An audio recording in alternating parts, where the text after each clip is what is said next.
Welcome to the first episode of the Swinburne Pop Culture Club podcast. I'm Oscar Vinegar, and I'm joined today by Jess.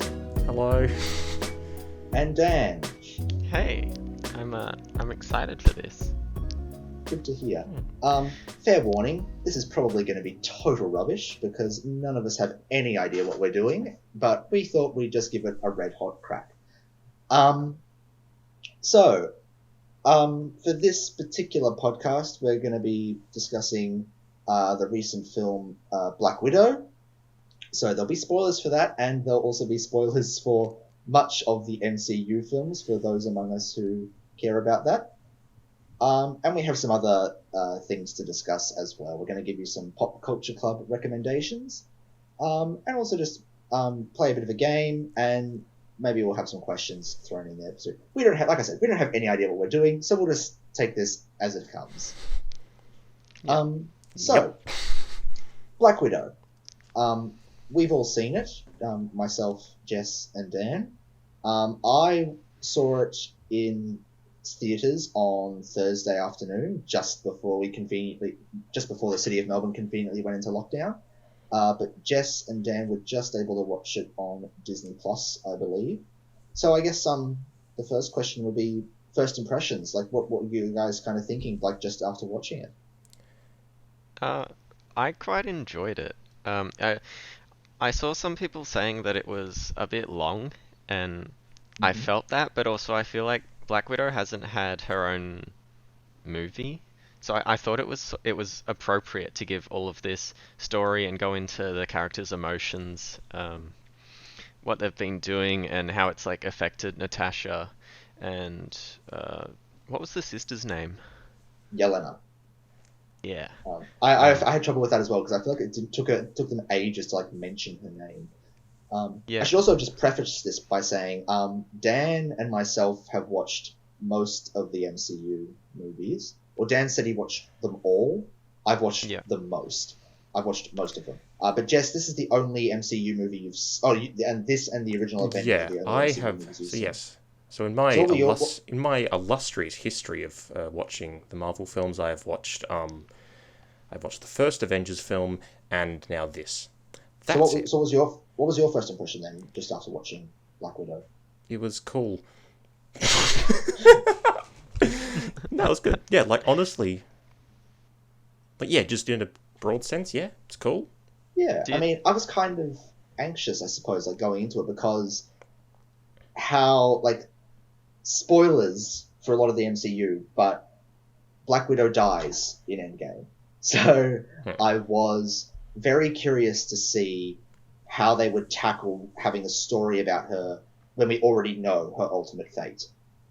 And it was, but like, I understand that writing prequels of that nature must be a challenge because, especially when you have a film, it's a prequel to a film like Endgame, because we already know Natasha's ultimate fate, but you also have to make sure there's a reason for why every single character that was introduced in Black Widow then didn't show up in Endgame. Which probably... I think that's going to be quite difficult, especially with how many widows there are. And because they all survived, I don't recall seeing them in Endgame for the final battle. None of them were in Endgame. And they're like elite fighters. So I would have expected them to be there. Yeah. So like that was perhaps like it was something that was probably going to happen no matter what they did. Is like it's really hard to follow one of the biggest cinematic events of our lifetime with a prequel because you have to kind of like retroactively justify things that were in Endgame. So like it was going to be tricky, I imagine, no matter what they did. But look, I thought it could have probably gone much worse. Oh yeah, for sure. I did like all the characters, and that opening action sequence, like that really was exciting to watch as well. I did enjoy how they did the credits. Oh, not the credits, but they went through the producer and all that at the start, and I don't think I've seen that in many Marvel films, so sort of straight from the beginning, I knew it was going to be slightly different. And I think I definitely saw that through I forgot who the director was, but she's actually from Australia, and she's worked on, I think, some Mission Impossible. Maybe that was the writer that's done it, but definitely with the explosions, I could see that. With the Red Room coming down and all the explosions going off, it reminded me directly of Mission Impossible. Yeah, I mean, it was a very action movie. It was directed by Kate Shortland. Um, Mm. but yeah, it was a very it wasn't necessarily the most plot driven movie, but I couldn't have expected it to be because, like I said, it followed Endgame. Like it kind of had its hands tied. I suppose something else that's also worth mentioning is this is the first, or second rather, God, it's the second female-led MCU movie. Kind of just shows you how forgettable Captain Marvel was, I suppose. But Yep. I was interested about that because I had heard a lot of complaints after Endgame that the way in which Natasha died in that movie was rather sexist. Because, and it's not mostly because it happens and then it's hardly ever brought up again. I've never heard the sexist claim before. Really, I mean, maybe I just look at the more opinionate. Maybe I just browse Facebook too much. But yeah, like it's not something I would have initially thought about Natasha's death in Endgame, but I could understand, I suppose, how someone could feel that way because I've just googled it. So it was Black Widow challenges treating women as disposable because of how so people saw her being thrown off that cliff as women being disposable, which Well, I don't think it was just that. It was the fact that like the movie ends with Tony's funeral, and pretty much every single person in the MCU who is living is in attendance. But Natasha didn't get anything like that. She didn't get a grand hero's farewell, really. yeah, that's true. She should have been there. But at the same time, I can also take the perspective that Tony was, or like Iron Man was the one, especially for me, that started out the MCU universe. Also very true. But in saying that, Natasha should have got her own movie sooner, for sure. Yeah. Now, Jess hasn't said much. Yeah, because you've gotten quite in depth for the MCU here. It's like I'm not sure. It's one of its biggest shortcomings is you can't talk about just one movie. You have to talk about the whole thing. But the only other movie you said you've seen is the original Avengers, which also does have Natasha in it. So what would you kind of think of like her portrayal in Avengers and like her portrayal in Black Widow, like because like her portrayal in Avengers, like it's I don't know how to describe it. It's like it's good, but it wasn't there for feminine. Like she wasn't there as a female icon, which some could argue is better. So what were you thinking? I mean, I guess you could argue with that as with a lot of like sort of female action heroes of that sort of era. She's traditionally, consider the way she's dressed. She's traditionally, the sort of scantily clad, sexy lady who kicks people. Like, so I guess the idea that like anyone's, I don't know. Like, also I'm going to be honest, I don't really remember her in the Avengers. Like, which I guess is probably saying something about like how she probably wasn't treated as like. Although I guess that's the whole thing with this ensemble films is that like it's difficult to give everyone equal screen time. But she was definitely a bit shortchanged. You could argue. I mean, the Avengers is from 2012, like before things like Me Too. So you could argue, like, in retrospect, she maybe could have had a bit more screen time in the Avengers. They actually do poke fun of it even in Black Widow about how sexualized she has been in the past. Like like the running joke of her landing pose. I love that. That was a funny joke. In Avengers 1, the first time we see her is she's being interrogated in a barn, and even then she's wearing like a pretty tight dress. She's in heels. It's prevalent like all throughout.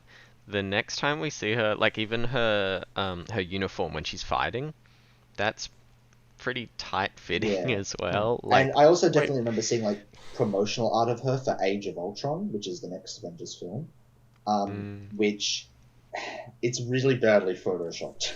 Like, Wait, Oscar, like her, Oscar, are you trying to tell me that like that made that like sort of popular culture maybe a bit sexist in some places? yeah, I know, shocking, right?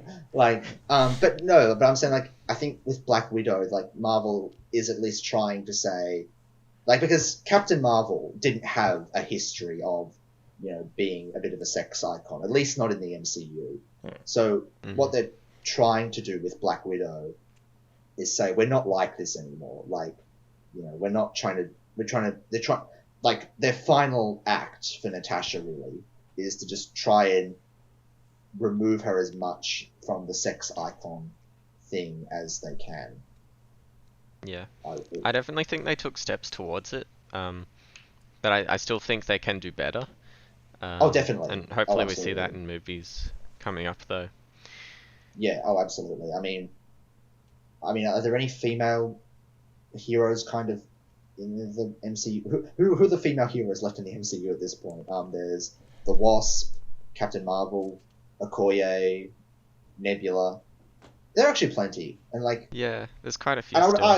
I would argue that like Black Widow is the only one of them who's been really overtly sexualized because she was around the earliest, and for a long time she was really the only one. Yeah. A scene that really comes to mind is when, Jess, you haven't seen this, but when Ultron attacks, there's a scene where they roll over. They're in the Stark Tower, and Natasha and who's the Hulk? I've forgotten his name. Banner. Bruce Banner. They roll over the bar and he lands on top of her, and they make some sexual joke, and it's just like, why? They're in a fight scene. It's not needed. It's like, it's just so strange. That is one interesting thing I've noticed about how you guys have been talking. I always just referred to her as Black Widow. Like, it feels weird that, like, and it's like, you're referring to him not as the Hulk, you're referring to him as Bruce. Like, really? Like, they're superheroes. Why don't you call them by their their superhero name? Because the movies do the same thing. It's because the movies try to get behind the characters as well. So it's like you don't just get to know the Hulk, you get to know Bruce. You get to know the people behind it. So it's not so much. It is still a superhero movie, but they try to get a bit deeper, and so you know the character, and they can introduce character drama and all that behind it. And honestly, the MCU at times actually has a bit of an aversion to hero names. Like Quicksilver and Scarlet Witch were both in Age of Ultron, which was released in 2015? But in that movie, neither of them are ever referred to as Scarlet Witch or Ultron. They're always referred to by as Wanda and Pietro Maximoff. And Wanda wasn't actually called the Scarlet Witch in some media until earlier this year with WandaVision. Yeah, I'm not sure which episode did it though. It was one of the last. Yeah, I thought so. Anyway, what did you guys think of the plot of Black Widow though? You go first, Jess, because like you haven't got another MCU movie to like kind of compare this to, so you go first. No, but I do have a lot of googling of the Marvel wiki that I do just for fun, I just do that for fun for some reason. So I know I don't know. You know a bit? I know shit that happens. I know, like, okay, so the plot, it existed. That I. Yeah. and you come here for the cutting edge analysis, folks.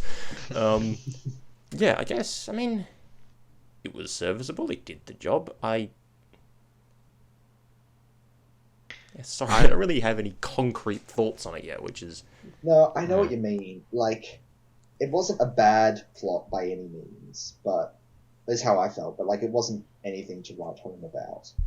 Like, I mean, like I said, its hands were always going to be a bit tied because it has to, not interfere with Endgame, at least not too much. So its hands were always going to be tied in that regard. But like, I don't know. I kind of agree with Jess. It was like the plot was okay, but ultimately I'm going to remember it as a movie that had really good action rather than a really good story. And there's nothing wrong with that. Sometimes you just want a film with great action, but like, it's not a movie I'm going to recommend for the plot by any means. What about you, Dan? Yeah. Oh, I have a different take on it. I quite enjoyed just getting to know the characters and such. I did think it was a bit long, but I like how there were no massive plot holes in it or anything that I could see. I'm terrible at spotting. I'm terrible at spotting plot holes. So like, I could see your smile there, and I thought you had one. No, I'm just like I'm not surprised to learn. Like, did you actually spot some plot holes? I'm sure there are a few in there, but I was just looking for big ones. Like, I had to go back and find how Natasha knew where to find her sister. And then it wasn't quite obvious. There was like when Natasha went to that little hideout with the caravan, the male was there, and Yes. the red, what's it called? It was called red dust apparently, or red the magic stuff, or the the chemicals. anti-brainwashing powder. Yeah, that. So that was in a case that was in that mail. And Yes. there was a scene specifically where you see that taken or put into Natasha's truck. So obviously she was paying attention to it. But if they had to put a logo or something on that would have made it a lot clearer for me because it didn't really make sense. Mm-hmm. And also I it was agree, just yeah. the case. There was nothing.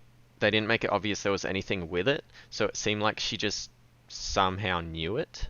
I mean, Yeah. okay, here's the thing. From what I noticed, the reason she knew that Elena would be at the safe house in Budapest is because the guy said, hey, this mail is from the safe house in Budapest. Yeah. And, like, someone else is there. And then she looked at it. True. She Yeah, found yeah. the picture of them as kids. So she's like, okay, there's only one person that can be coming from. Was that And in so, the yeah. case with it? Yeah, that was with vials. Yeah. Ah, okay. And so, yeah, and obviously she's used a safe house in Budapest before, so she knows where it is. And then she went Yeah. there. I definitely felt that way a bit too at times. Like, it wasn't necessarily that there were plot holes, but like, it just sometimes was a bit vague. Like I said, like, I feel like they probably mentioned like Yelena's name once, and then it was like I had to like double check afterwards. Like, okay, who was who again? And like, Yeah. I don't know. I feel like the fact that one character was Yelena and one was Melina, that kind of kept getting muddled in my head as well. Yeah. There were some important points that I think they could have done a bit better to make clearer, but at the same time, if they want it to be realistic, I think the amount of focus they put on those things was appropriate. Like, you're not going to do a shot of someone looking through their mail for like a minute. No. Just Even that's then- Actually, one. But even then, they did specifically mention the mail for like a good 10 seconds. Yeah. Like, he was like, Yeah. mail. And we Yeah. see Case in it. That is clearly Case we saw from last time. yeah. Yeah, and actually, I just did think of one thing that is never explained, and that is how did Dreykov survive that first explosion? Yeah, I have no clue because we do get to see the explosion, and that was that was violent. Yes. Like, that blew up parts of the building. I don't know how Yeah, they but would have survived. but we never explicitly see him in the building. We only see his daughter in the building. That's true, but she Very survived true. as well. But like, she was even if he hurt, was so with, Dreykov, with like near fatal injuries. Like, Yeah. yeah, It's like, Dreykov how shouldn't is have got she out without a that scratch. hurt? So I'm going to assume he wasn't in that building then. I'm assuming that Natasha got that wrong. Yeah. because he Yeah. would have came out with some injuries for sure. Yeah, they said specifically, it was like when they first mentioned that she killed, like, Elena's like, hey, how do you know he's dead? And he's like, the building's left. It's like, did you see a body? No. I mean, yeah, I feel like that's God, first thing is, Natasha, it's like the act- number one rule of all media. If there's no body, the person isn't dead. Like, Well, no, but if, okay, so was Harold Holt alive?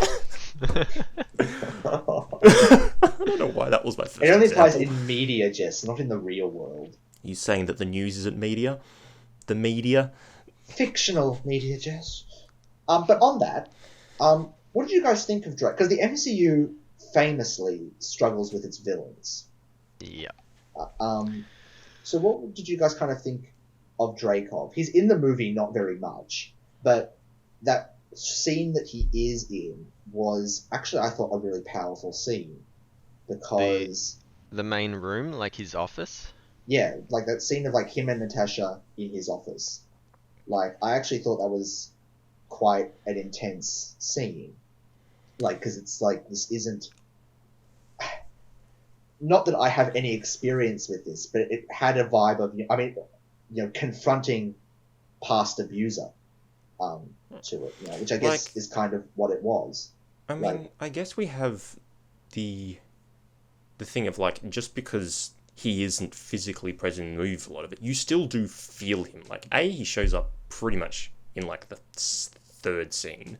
He's there in Cuba, and like you feel him there, like, all right, this guy's big bad guy, but like sort of in a subtle way, and then you sort of you feel his presence through the movie, and so like by the time we like physically meet him, he's like, we already sort of know that he's bad guy, like really bad. Well, it's not as if it's a twist villain reveal. Oh yeah, but it's like like it's not like there are any shocking twists when we see him, like, oh, that's something we didn't think of. It's like, no, he's pretty much how I honestly he was pretty much how I expected. Like even like the quote unquote twist that his daughter was the Taskmaster. Like that was kind of like, oh, okay then, like, good to know this character we knew absolutely nothing about is still here. Like, but I think like it's weird because he wasn't much of a villain because he wasn't even particularly present.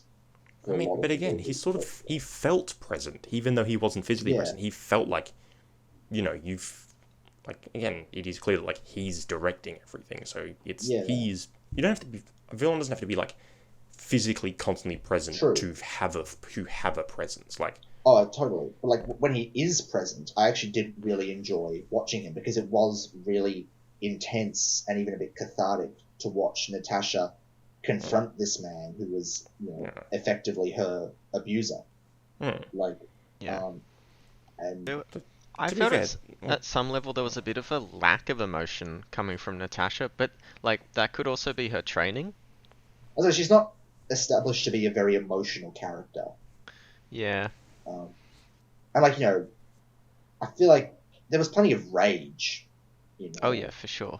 As well, I think like, I don't know, it didn't feel like she was behaving in a way that she shouldn't have when confronting Draco. Yeah. It felt both in line for the character and it felt as how someone would perhaps react to confronting an abuser. Like I said, not that I have any experience on that in the slightest, but like it didn't feel unnatural. I have a fun little conspiracy I was thinking of, actually. So we don't know how much control of the world Dracov had, but it seemed to be quite a bit. Like, when he pulled up that map and you can see... And he was giving a big spiel about, like, he could start a war, he could change stock prices and things like that. I'm wondering, now that he's dead, will the world actually go into a bit of chaos for a little bit while things potentially... ground themselves again? Well, I sort of took that like as the politics nerd, like I took that as like he's not saying that like he has control that he's actively exerting constantly, or at least not on like a super high level, but like it's latent, like like it's like if I needed to, I've got a lot of like all the widows around the world, I can like I can So I it's can use potential. them. Yeah. So it's And like, hmm. yeah, and what's more, it's unfortunately a question we'll probably never get an answer to Well, to be because fair, the next he. Oh, sorry. because To the next movies in the timeline are Infinity War and Endgame. So uh, there was chaos whether Dreykov had died or not. So Yeah. to be fair, we also do hear him as he's giving his big spiel of like he's doing his big villain monologue. Like he does essentially say because Black Widow's like, hey, you're you know what does she say? Um, she's like, how you've got all this power, but it doesn't really matter if no one knows you have it. But then he says as part of his feelings like, well, no, once I have one, if I can, if once I do all this and like throw the world into chaos and like sort of take over, like everyone will know who I am. So like, Yeah. it's sort of thing. Yeah, it's like he's talking about like future plans. He's like I'm he's pre- not. He he hasn't. wanted to display himself, I think, because his plan was to definitely get Natasha under some mind control with the chips or whatever, Hmm. and then reveal himself because he'll have so much power. yeah, like that was his spiel. Like, yeah, he'd have an Avenger at his Yeah. side. But it also kind of his big speech also kind of felt like a bit like a man trying to convince Natasha and himself that he has a lot of power, when in reality he's making it out to have more power than he actually does. I mean, yeah. To be fair, I guess But that could that's also kind of we don't that's kind of we don't common in villain monologues. Is like you're true. always talking yourself up. It's not like you're not. They're not being modest. No, I suppose not. And also, I mean, we do see plenty of demonstrations of his power. Like, he has the widows everywhere, and like, I mean, I can't imagine building a giant flying sky base. Um, Dreykov's moving castle, if you will. No, um, was no, not moving castle. Dreykov's castle in the sky. Mm. But like that wouldn't have been cheap. But maybe the movie could have done a bit more to really show just how much power he had. Because I kind of felt like, yeah, I mean, as far as MCU villains go, I guess Dreykov is far from the worst one. Uh, no doubt about that. And like, I mean, all the characters were quite entertaining to watch. Actually, I feel like we haven't talked much about like Yelena or Melina or Alexei has a lot to unpack, I thought. I yeah, Does he have a? I don't feel like he has a movie, and I feel like he could. I can't yeah. remember one with him. Alexei, no, he definitely No, he he's like definitely doesn't. I'm pretty sure he hasn't been in the MCU at all up to this point. Hang on. Pretty I'm sure he sure hasn't. No. he'd Like, been in comics somewhere, but I mean, yeah, but everything's been in comics. yeah, that could be a really cool sort of short movie. You could, because that I wonder if the Russians found the. Actually, you might know the answers to this, Oscar. If the Russians found the super soldier serum or invented one before the Americans, then. I think this is the first time we've ever seen a Russian super soldier in the MCU. Yeah, and he's explicitly labeled Um, as the first and only. Like, Yeah. I get the feeling like he was mostly a propaganda thing. Yeah, I Like, think yeah, he definitely came before Captain America then, though. did he? I'm pretty sure he called Captain America his like I've forgotten the word, but Well, no, Nemesis. but the thing is, every hmm? time it's mentioned, the only like there is that time that when someone calls him and was like, "Wait, you were fighting him in like 1973." He was frozen in 1973. I think if he's propaganda, guys, he's just making all that shit up. Well, true. He probably almost Yeah, certainly that's true. he never even met Captain America. Yeah, They weren't even and active. They weren't active at the same time. he didn't even really need to be a super soldier, to be honest. Like the MCU's Hmm. kind of gone like everyone's a super soldier now. Like Yeah. because Captain America was the only one for a long time, and then we had the Falcon and the Winter Soldier, where there was also a black super soldier, like who is now old and bitter for good reason. Yeah. And then also like everyone in the Flag Smashers is a super soldier, so like it's kind of a hard way to keep track of things. So we should probably start wrapping this up. So overall, what do you think of Black Widow? I was not. I find it good. I like Spy Spartan program. It's cool.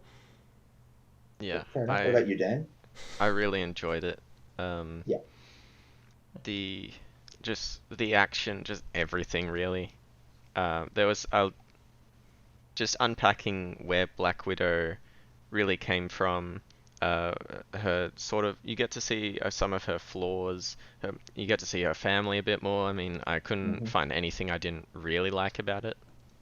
Yeah, I'd say that. I enjoyed it, you know, definitely more for the action than for the plot, but its plot was always going to be kind of tied down because it's a prequel of Endgame and Infinity War. Like, there was always only going to be so much it could do. But I'm glad that, you know, before Black Widow was kind of written out of the MCU for good, that they did manage to give her a solo film. I think that was an important thing to be able to do. That was very appropriate. Okay, so we have a game now. Yeah, we have a game to play now. What fun. Did you want to explain this, Dan? Would you like to play a game? Sure, I'll explain it. So, the way this works is we've all chosen one movie, or TV show. I'm not sure what you guys have chosen. I picked a movie. Movie. Yeah, I did a movie as well. So I'm not sure if I should have. I think we agreed on a movie. But so we've all chosen a movie, and then we've got 3 hints, and we have to guess each other's movies. And you can play along at home as well. Yeah. Yes, when you know the answer, send it to us at Lockbag Crow's Nest. Please don't actually do that. Don't actually do that, no. Disclaimer, don't do any of that. Alright, so, who wants to go first? I'm quite happy to go first. So, Alright.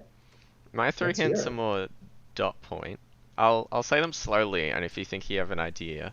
Yeah, give it one at a time, because we need a gap between each hint so we can maybe make a guess. So, Robert De Niro. Okay. He's wearing sort of black shoes in this. Then there's a father that cheats while having 2 kids, and nobody cleans a specific table, which may or may not be in a medium-sized building. Alright, so Robert De Niro, a specific table that never gets cleaned.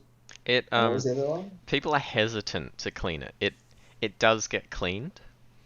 Okay, but hesitant to clean it. It's a main part of character development or plot development. And there's a father that cheats who has 2 kids. I am completely lost. I was gonna say I don't know any Robert De. Was Robert De Niro the guy in Was he the guy in Taxi Driver? Is that Robert De Niro? I have no idea. I don't know.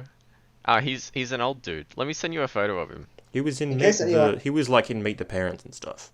Yeah. Right. In case anyone listening is wondering, no, I don't know why I'm hosting a Pop Culture Club podcast when my pop culture knowledge is this poor. I'm hoping this podcast will actually improve my knowledge. Well, that's kind of what I was hoping as well. Can we ask questions? Yeah. So, is the table that people are hesitant to clean, is that to do with someone dying? No. Okay. It's I'll continue. It's in an office. Okay. Robert De Niro plays sort of this old guy. He's a widow.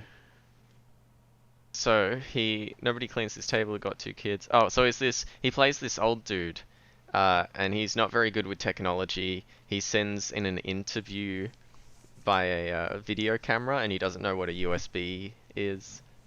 I'm guessing. Hang on. Is this that film The Intern with Anne Hathaway? It might. Yeah, it is. It might be. Yeah, let's get cryptic with this. Well done, Jess. I have never seen it. My mum has, and apparently enjoyed it, which is weird because it's critically panned. Anyway. What? That's a point to Jess. Yay! That I means get you the get to go imaginary next. point. What do I win? Nothing. Nothing at all. Alright. Our eternal admiration. If I'm on a winning streak now, I guess we should do my film. Oh yeah. Yeah, I think so. Okay, so Yes, my clues are also in the form of dot points, very short, to the point sentences. Not really sentences even, just phrases. Okay, I'm just going to tell them all to you. Family drama, the antagonist is invisible, and characters never seem to stay dead. Huh. Could we get the genre? Action? So I did say family drama. Okay. Characters never seem action. to stay dead. But action? Okay. I'm trying to think of characters. Wait, did you say invisible villain? Yes. Okay. Can I say the Invisible Man? You can, you'll be incorrect. Ah. That was the only thing I could think of. Was like the villain's invisible, so it's not the Incredibles. Like invisible. I have no idea. Can we have another hint? Do you guys want to ask questions? Is it animated? No. Okay. You're stumping me right now. Is it? I've done my job. Even though I don't get points for delaying. What are the hints? The hints. Family drama. The antagonist is invisible. Characters never seem to stay dead in this franchise. Can we have the release year? All right. Not the release year. It was released in the last 2 years. Okay. And it's not animated, is the other question I asked. No.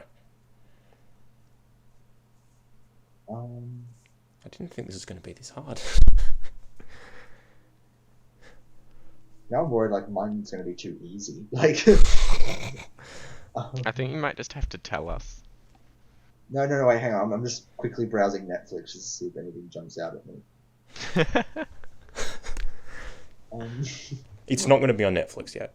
Oh, it's not. When I say within the last Yet? 2 years, I really mean within the last, 6 months. Is it on Disney Plus? Probably not. Okay.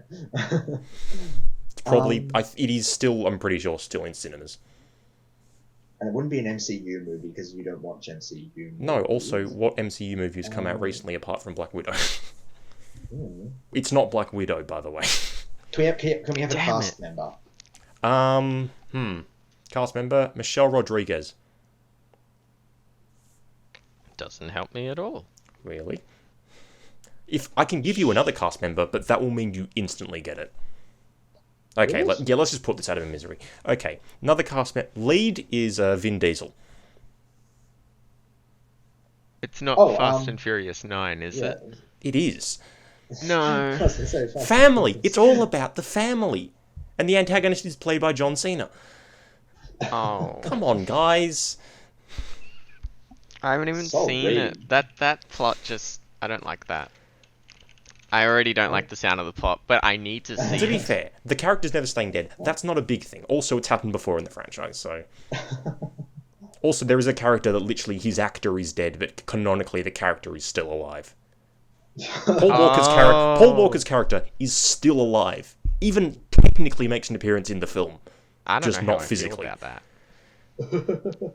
I guess, there's he's retired now. But he still drives a Skyline, so, it's all fully sick. God. Okay, Oscar. I feel like if I'd seen that movie, I probably would have gotten it. Oh, well. Alright. I feel like mine's going to be way too easy now, but I guess we'll see. Okay, so the only Western animated movie I can think of that features someone who is explicitly an incel as the villain. Is it animated? Yes, I just said it's animated. Okay. The most... Actually, no, I'll leave that clue for last. So it stars Will Ferrell and Tina Fey. And it's... So now both of you just look really confused. And it's the most okay version of a villain becomes a hero story. Got nothing. Megamind? Yes, Stan! Hey! Well done. Damn it, I knew it was too easy. The incel thing gave it away. My mind went there straight away, but then I started thinking about Like, who's the good guy called? the actual superhero and Yeah. not Yeah. Metro Man. Oh, that's right. Yeah. Metro Man, what is he, a train? No, as Well, in Metropolis. Yes. That's what I think. Hello, I am City Man.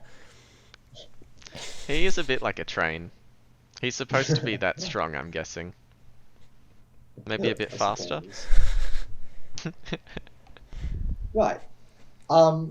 So we're getting pretty close to wrapping up the podcast here, I think. So we wanted to be able to give some of our recent pop culture recommendations. So this is the segment for people who actually might care about our opinions for some reason. And we can offer you some comics, manga, movies, TV shows, books, whatever. We're just going to think on the fly of some media that we've been enjoying and can now recommend onto you. Also, music. Yes, Jess. Sorry. I do love how the first two things out of your mouth were comics and manga. Well, I You have really been got the reading, zeitgeist, haven't you, mate? I have been reading manga. In fact, I'm looking at my manga volumes now, so that was just the first thing that put my And is it because we watched a comic book movie? Well, that, and I'm also a comic artist, so Oh yeah, you Oh. do that. always on my mind. Right. So Well, I write gay military sci-fi, so that's always on my mind. And actually, my recommendation kind of is that. So what are some of your recommendations? Dan, have you got any? I've got one. I've got Games Klaus. would be the other thing as well. Klaus, that's a movie. Yeah. What's it about? Animated film released in 2019. I really enjoyed it. Bit of a strange circumstance of when I watched it. I was at a friend's house. It was a sleepover. Everyone else was asleep, and I'm on the floor watching Klaus, and it's a bit of a Sounds tearjerker. fulfilling. It's a really good movie though. I really enjoyed it. That's great. So it's a 2019 English language but Spanish animated Christmas film. So the basis of it, or the plot, is this kid is the lazy and spoiled son of a royal postmaster general who's in charge of all the post that goes, I'm guessing, around the country. Yeah. Postmaster and- General is in charge, generally, of communication infrastructure. Don't carry on. Fun fact. Yeah. And so he enrolls his son into this postman training academy, hoping that it will sort of reform him because he always goes against all the rules. And the son deliberately underperforms, and it forces his father to send him away to a distant island.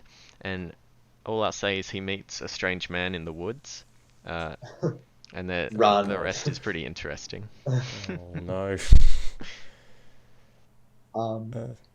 Cool. Any other recommendations you've got for us, Dan?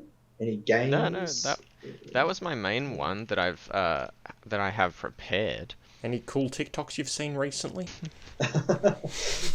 No, not really. I do like the ones that they're like hidden secrets or hidden places around Melbourne. Oh yeah. I quite like the ones that recommend like little hikes. There's little hidden waterfalls and such. So I think they're pretty cool, actually. Are you on gay TikTok, Dan? I might be. Okay. Because I definitely am. I'm also weirdly on Minecraft TikTok. Oh, there's a TikTok for everything. I mean, yeah, the spheres. There's some overlap, but not. Have you huge been amount. on pirate TikTok? No. Oh, it's very good. There's heaps of shanties there. Not many of them are original though, which does disappoint me a bit. Anyway, moving on. Jess, what are some of your pop culture recommendations? Well, I've got some, not actually that many, but some. If you're looking for video games, I've got RimWorld, which is War Crimes Colony Simulator. Very, very like brutal, but also kind of fun. And then I also have a book for you, or not really a book, but a series of books. It's called, the first book in it is called Dreadnought Nemesis. It's, coincidentally, it's a superhero story. But it's good because it's gay and it's trans, and that's sick. By the way, if anyone couldn't tell, yes, I'm not actually a boy. Yeah, so it's good. It's sort of a young adult sort of thing. It's What are their yeah. What are their powers? Okay, Dreadnought's powers are that she can basically, standard flight, super strength, faster healing, all that good stuff. And then also the ability to manipulate the fabric of space-time. But but it's hard to do. Oh, Yeah. That's so interesting, because when I think of superheroes, I always think of comics and movies. A superhero book, sounds quite interesting. It is quite good. And there's a second one. Author, unfortunately, hasn't released the third one for a good 2 years. Because, I guess independent author. Authors are lazy. No, I don't think it's lazy. I think it's she's got several GoFundMe, so I think she's literally just I don't have time. So that's Dreadnought, it's called? Dreadnought Nemesis is the first book. Dreadnought Nemesis. Cool. By April Daniels. By April Daniels. that's my name. That's not... So, I guess some of my recommendations for games. I know it's a bit of it's not exactly a new game, but for anyone who likes platformers, Spelunky 2 is definitely worth your time. It's been out on Steam at least for a while now, but it should be coming onto the Switch relatively soon. It just still says summer 2021, which is super helpful. For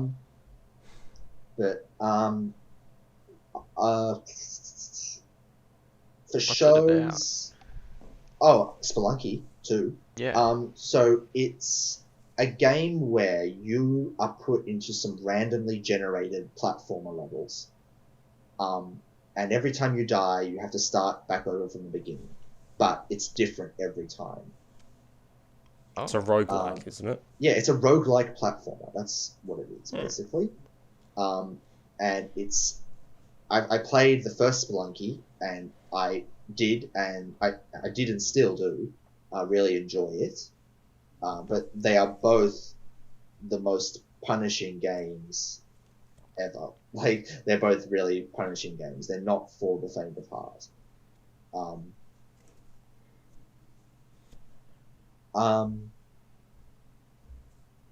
For other things, I would recommend. I'm a real I don't consume much non-mainstream stuff, so I could, even if you're a newcomer to the MCU, Loki, which is a series on Disney Plus, which just wrapped up, is definitely worth your time.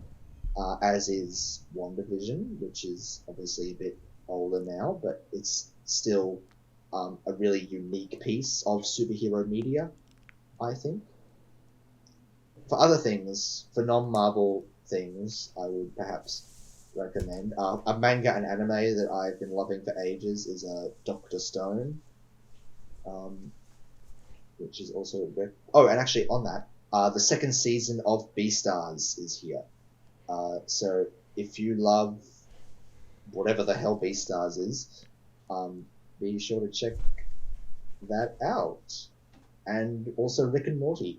Its season 5 is currently in progress, so you shouldn't come to me for really unique pop culture club recommendations. I'm just more, here is the big things that are happening at the moment.